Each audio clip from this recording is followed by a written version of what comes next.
Assalamualaikum warahmatullahi wabarakatuh. Dalam video kali ini saya akan membagikan tips bagaimana cara budidaya cacing sutra media tanah. Karena yang biasanya cacing sutra itu aslinya dari sungai yang besar, kemudian diayak dan dijual ke pasar ikan. Kemudian banyak yang membudidayakan dengan menggunakan air mengalir seperti di terpal, kemudian di paralon. Nah, kali ini saya akan membagikan tips bagaimana caranya membuat budidaya cacing sutra atau menyimpan cara menyimpan cacing sutra supaya tidak mati dan ada potensi untuk pengembangan budidaya cacing sutra. Ini adalah saluran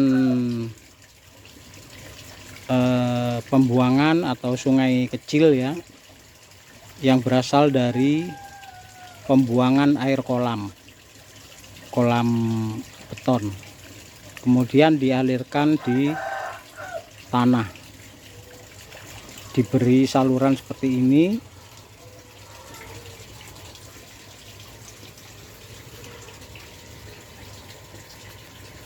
Ini diberikan tanaman air yang hidup. Ini adalah eceng gondok, ada apu-apu,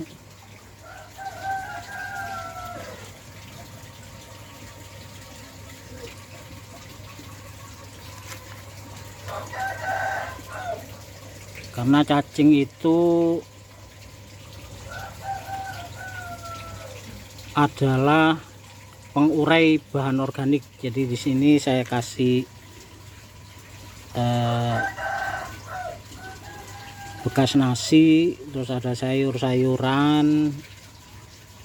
Di sini ada tanaman yang hidup seperti kangkung,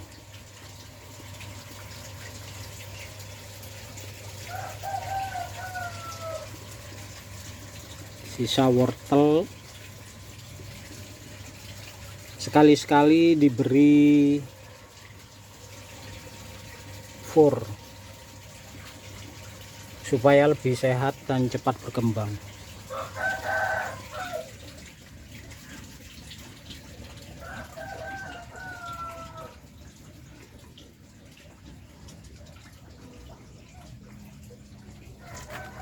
Ini kolamnya, dari aliran air ini saya buat seperti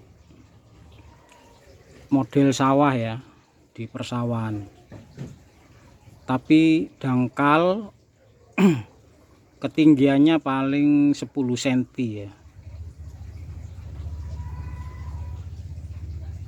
Terus airnya itu sini selalu mengalir, karena kalau airnya itu enggak mengalir dia akan mati.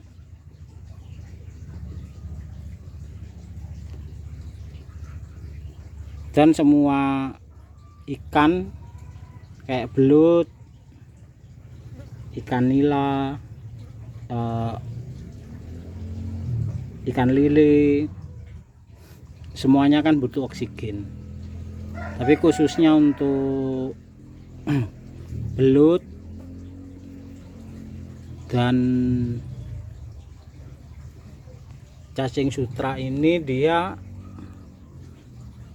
senangnya itu di tanah dan tidak terlalu dalam. Nah, kolam seperti ini juga kemungkinan masih bisa dibudidayakan belut ya di sini. Jadi ini model miniatur dari kolam belut media tanah, langsung di tanah ini. Cuman kalau untuk belut, khawatirnya dia akan membuat lubang atau ngerong ya, akhirnya dia hilang di tanah, larinya kemana-mana, kecuali pakai jaring ikan itu apa, iya jaring ikan.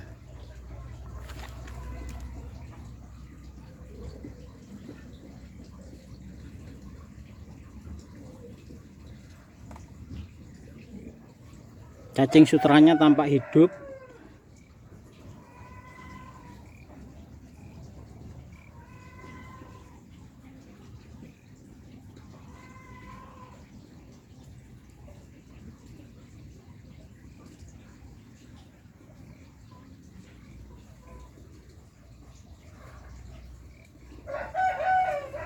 Jadi ini sengaja saya beri daun-daunan. Ini bisa bayam, bisa daunnya daun lamtoro, ini ada kemangi, jadi macam-macam daun pepaya nih. Nah, di situ nanti dia akan jadi makanannya dari cacing sutra. Mungkin untuk pengembangan skala besar pada prinsipnya ya seperti ini. Ini kalau dia dimasukkan ke bak atau styrofoam besar ya, itu biasanya mati karena tidak ada sirkulasi air, sumber oksigennya itu enggak ada. Karena pengalaman itu saya membuat kolam tanah untuk memelihara cacing sutra. Jadi tujuannya untuk kedepannya nanti untuk lebih mengembangkan cacing sutra ini sebagai sumber pakan dari ikan, baik ikan gupi, ikan moli, ikan cupang, dan ikan lainnya termasuk belut. Jadi ini sumber makanannya. Tapi kalau sisa-sisa bahan makanan seperti ini yang dimasukkan ke kolam ikan itu nanti bisa menimbulkan bau, kemudian amonia ya, jadi pembongkaran bahan organik, sehingga akan mengakibatkan belut atau ikan apapun itu bisa cepat mati. Kecuali di dalam kolam itu dia itu tanamannya hidup atau tanaman air. Bahan organik itu perlu, cuman karena ada perombakan biasanya kelebihan bahan organik di kolam yang sirkulasi airnya itu kurang lancar, itu biasanya mengakibatkan menimbulkan amonia atau pembusukan yang berakibat kematian pada belut, lele, nila, dan ikan lainnya. Jadi bahan organik itu semestinya dirombak dulu menjadi makanan hidup seperti cacing sutra. Kemudian cacing-cacing sutra itu yang diberikan kepada belut sebagai makanannya.